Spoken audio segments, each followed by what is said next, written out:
Good morning. My name is Michelle Jackson, and my pronouns are she and her. I am your board rep and worship associate today. We know you come here for different reasons: to find community, to seek your spiritual and personal truths, to question, to nurture your heart and soul, to be nurtured, to explore new ideas, to find comfort, and perhaps to find the answers to some of your bigger questions. We welcome you. We know you come from different places, different religions, different beliefs, and different backgrounds.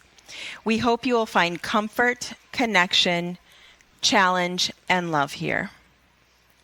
We hope you will find ways to provide outreach to others in our congregation, our local community, and in our world community. Our chalice lighting words were penned by my friend, the Reverend Peggy Clark from New York City. Equality in a sea of inequality. When this country was founded, the aspiration was high. The men who imagined it dreamed big, casting a vision of a world where all men were created equal, where rights were endowed by our Creator, transcending culture and the expectations of the day, where life, liberty, and the pursuit of happiness would be allowed and enjoyed without infringement. It was a radical new vision, born from Enlightenment optimism, inspired by scientific discovery. It was an intoxicating vision, as bold as the Protestant Reformation that had swept all of Europe.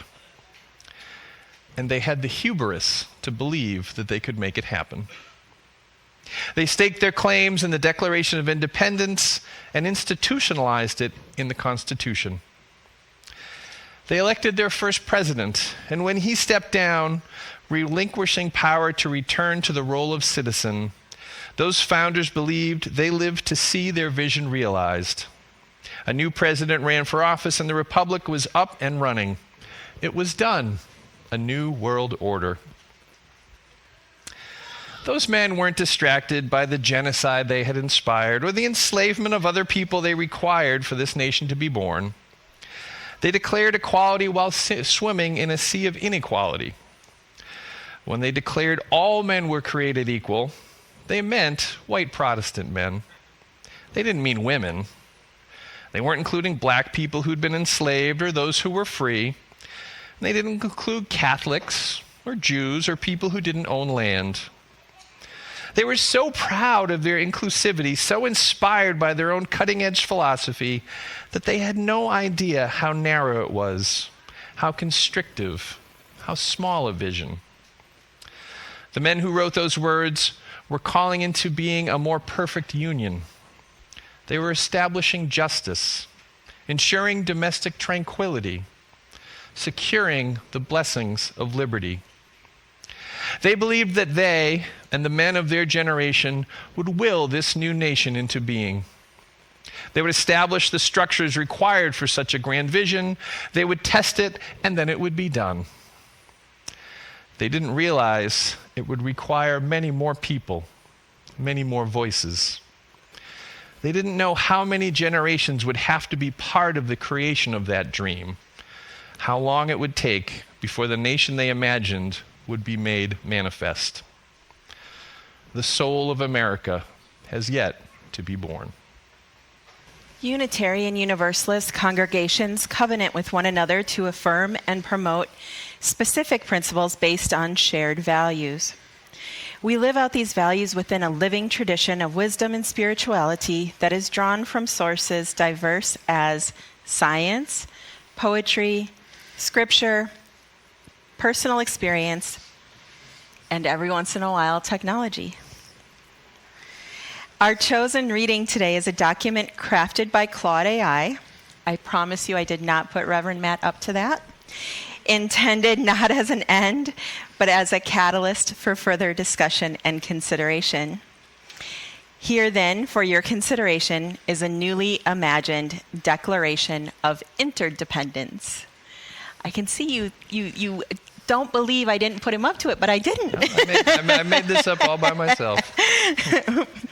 When the course of human events makes it necessary for a people to re-examine the bonds that connect them, not to sever those bonds, but to strengthen and honor them.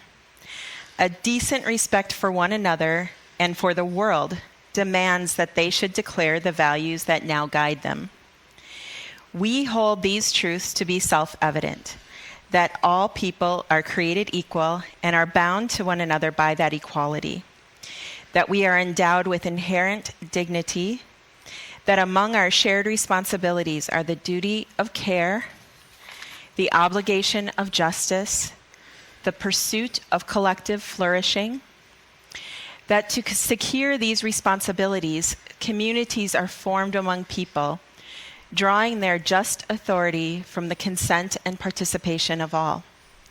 That whenever any system of governance becomes destructive to these ends, when it protects the powerful at the expense of the vulnerable, when it poisons the commons for private gain, when it fractures the social fabric that holds us together, it is the right and duty of the people to reform it and to establish in its place a new foundation, organized on such principles and with such structures as shall best serve the well-being of all.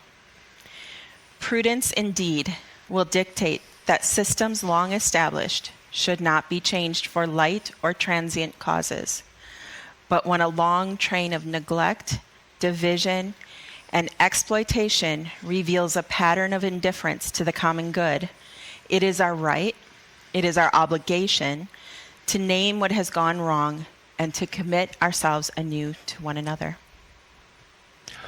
Let the record show that we, the people, have endured and witnessed. The wealth of this nation has been concentrated in fewer and fewer hands, while millions labor without security, without rest, and without the dignity their work deserves. The air, the water, and the living earth, held in trust for all generations, have been treated as sacrifice zones for the profit of a few, leaving communities to bear the burdens of pollution, displacement, and a destabilized climate. The systems meant to heal the sick have been turned into instruments of debt, so that the misfortune of illness becomes the beginning of financial ruin. Children have been sent to schools unequal in every resource that matters, their future shaped not by their gifts, but by the zip codes of their birth. The vote, the foundational act of self-governance, has been suppressed, diluted, and manipulated, so that the voices of the many are drowned out by the influence of the privileged few. People have been imprisoned at rates that shame the conscience of a free society, with justice meted out unequally according to race, wealth, and circumstance. Communities of color have faced generation after generation the accumulated weight of structural exclusion in housing, in lending, in hiring, in the administration of law, wounds that have never been honestly addressed or healed. The bonds between neighbors have been deliberately frayed by algorithms that profit from outrage, by rhetoric that casts fellow citizens as enemies, by a politics that thrives on our division and fears our unity. The elderly have been left to choose between medicine and meals. The young have been handed debt in exchange for education. The disabled have been forced to prove their worth to receive the basic supports they need to live.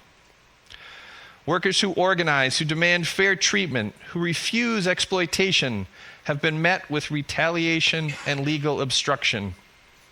In all of these things, the machinery of governance has too often served not the common good, but entrenched interests, and has done so while wrapping itself in the language of freedom. We, therefore, recognizing our profound and inescapable interdependence with one another, with the generations that came before us, with the generations yet to come, and with the living systems of this planet, do solemnly declare the following. 1, that no person flourishes alone. Every life is sustained by the labor of others, by the inheritance of accumulated knowledge, by the infrastructure built through collective effort, We reject the myth of the self-made individual and embrace the reality of mutual dependence as the source of our greatest strength. 2, that the measure of a society is how it treats its most vulnerable members. We commit to building systems in which no one is expendable, not the infant, not the elder, not the incarcerated, not women, not our queer siblings, not the undocumented, not the mentally ill, not the unhoused, not those whose labor is invisible or whose voices have been silenced.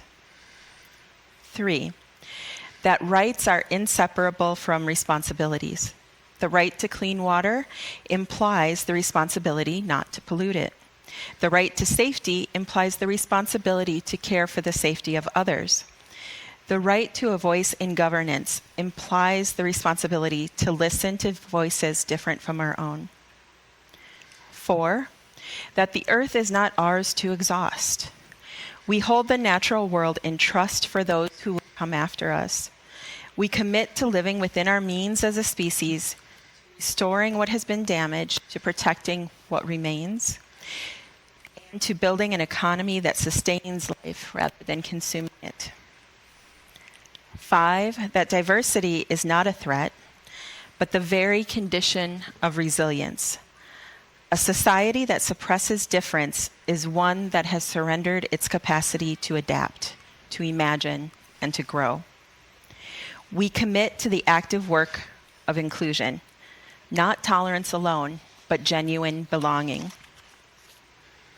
6, that democracy requires constant tending. Self-governance is not a possession, but a practice. It demands participation, informed debate, the willingness to be changed by evidence, and the courage to hold power accountable. We commit to defending and deepening democracy, not as an abstraction, but as a daily act. 7, that healing is possible and is our collective work. The wounds of history, of slavery, of dispossession, of exclusion, of violence, do not heal themselves.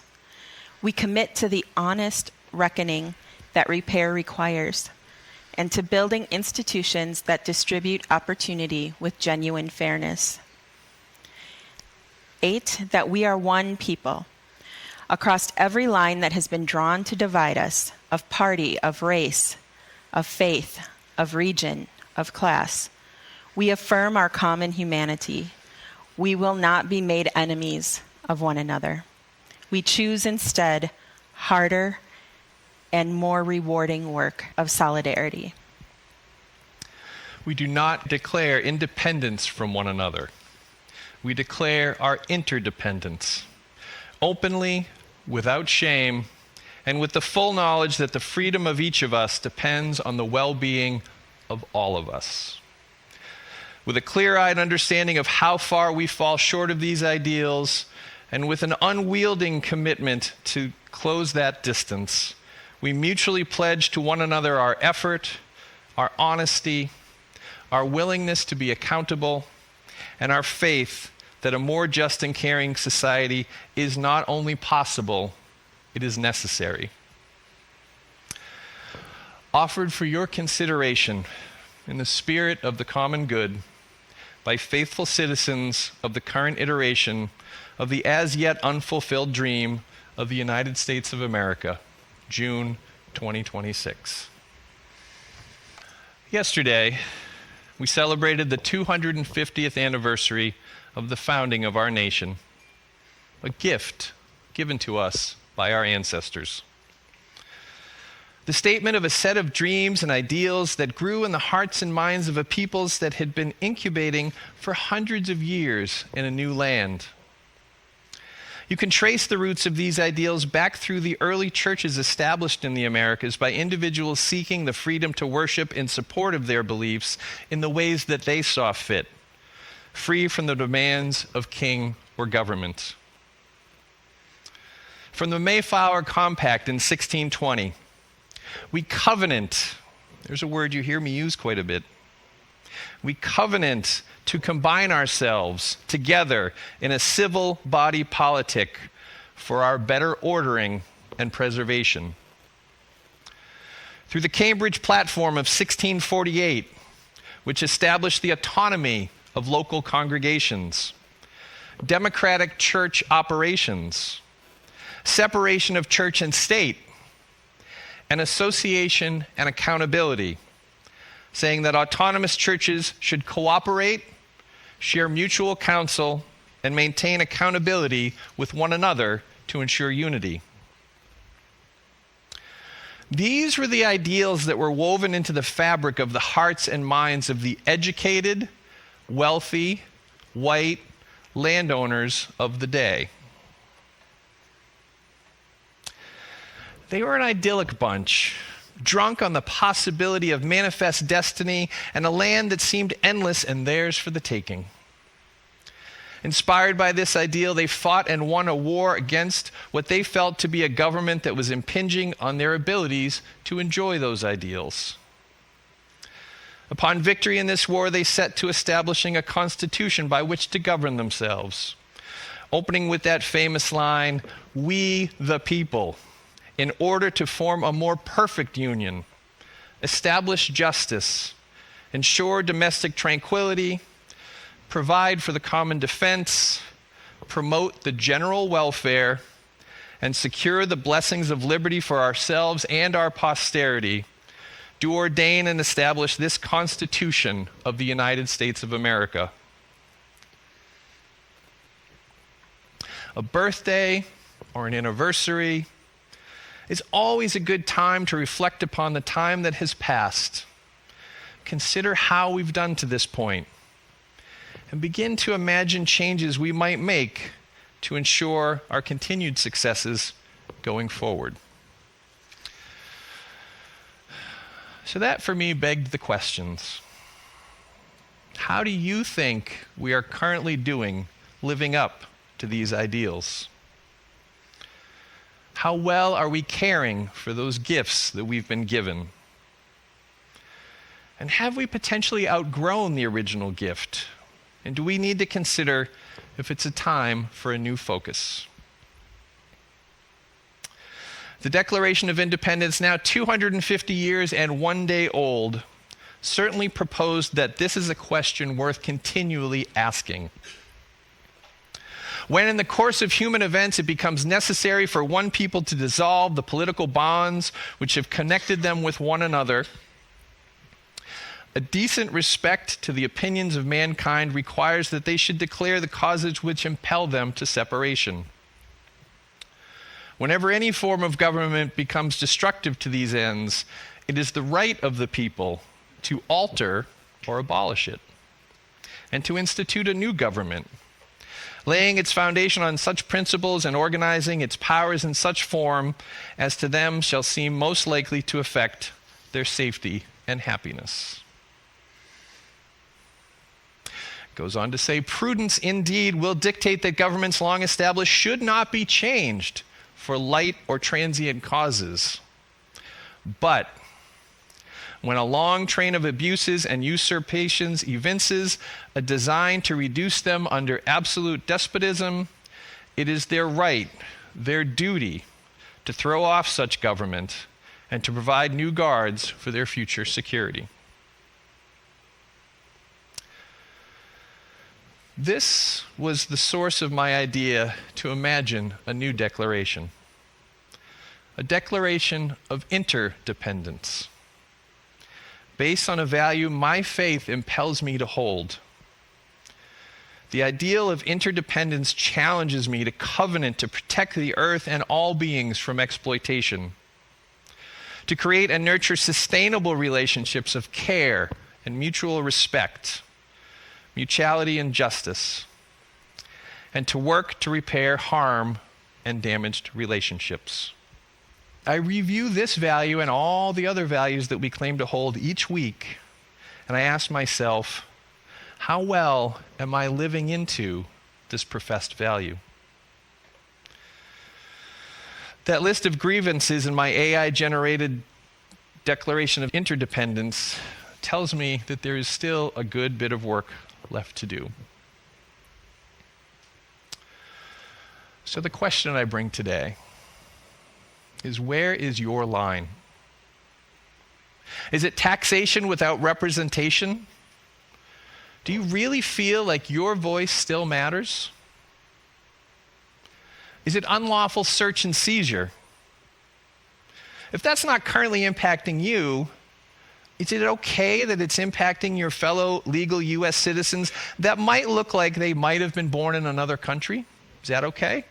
Is that where your line is? Is it freedom of speech? When your favorite news outlet or comedian is shut down for stating widely held opinions that go against the policy of our current administration, is that where your line is crossed? What about freedom of religion? The U.S. military recently removed Unitarian Universalism from the list of acceptable faith traditions that a soldier can claim as their foundation when they are sent into battle. Now, even though they are still allowed to practice that faith privately, is that your line? What if you were told that your faith tradition was no longer eligible for tax exemption, making it even harder to maintain the message of our faith against more mainline Christian churches? Would that cross your line? What if it became abundantly clear that in the next election, your state sovereignty was violated over the casting and counting of votes, and all of one party suddenly won every seat that was being contested? Would that be your line?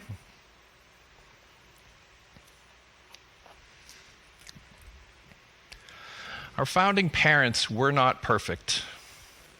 The swaths of humanity that their idealism missed was epic. But they were wise enough to know that they were imperfect. So they built mechanisms into the founding documents to allow we, the people, to course correct if we found some mistakes. Revelation, as we use like to say, is not sealed, but rather continuously revealed, if only we retain the clarity and courage to continue to look. Our shared Unitarian Universalist covenant, drawn from our heritages of freedom, reason, hope, and courage, and building on the foundation of love, implores us to ask these questions. Our foundational documents remind us that we are accountable to one another for doing the work of living our shared values through the spiritual discipline of love. I don't know about you, but I've heard many young people over the past decade clear-eyed and angry about the choices that have been made that will clearly impinge upon their ability to enjoy the gifts of life and the pursuit of happiness, screaming a rally cry to just burn it all down. And whenever I've heard that, I've always reminded them of Colin Powell's prescient warning. If you tear it down, you better have a darn good plan in place for tear down day +1. Prudence indeed will dictate that governments long established should not be changed for light and transient causes. You, we, us, we are the current holders of political power. Where is our line? Where is your line? Has your line already been crossed? What if it's not yet been crossed, but you can see that it seems to be getting closer and closer every day? If we see the winter coming, what is the work we should be doing now to ensure that we are prepared to endure it? Hopefully, at least some of us have learned the lessons of history and recognized limits of our myopic perspectives. This is why we need to educate ourselves about things like Juneteenth that we talked about here 2 weeks ago, because that is a part of our shared national history, and it is important to many of our fellow citizens. If we are to make any future changes, and for them to be good, we owe it to the next generation to ensure that we have learned from the mistakes of our past so that we work to avoid continuing or repeating them. Our social action team has designated the first quarter of our new church year as focused on racial justice and equity. There will be multi-leveled efforts in this first quarter to help us expand our awareness of the historical impacts of the choices that were made by our ancestors so that we can hopefully continue to make better choices going forward. And this work will then springboard us to our next collective focus coming into the midterm elections: voter access and participation. We the people have a lot of work to do. All of the ideals that I have offered today, all of them, were born in the pews of churches just like this one. Where else can the next ideas we collectively need to consider come from, if not right here in church? This sermon today was designed to be a wake-up call. The Declaration of Independence was the imperfect seed of an idea that has blossomed into most all of the gifts that we currently enjoy, and in many cases take for granted today. Given an honest assessment, how well have we the people tended to this gift? Have we let it fall into such a state of disrepair that it is beyond fixing? Or do we simply need to redouble our efforts to collectively live into these stated ideals? Or have we allowed it to become so fully degraded that we need to install an entirely new operating system? The Declaration of Interdependence was designed to be the kernel of a seed that I hope we will nourish and help to grow as we consider this question in the coming church year. If not us, who? And if not now, when? Our closing words are by Sherry Woodbury.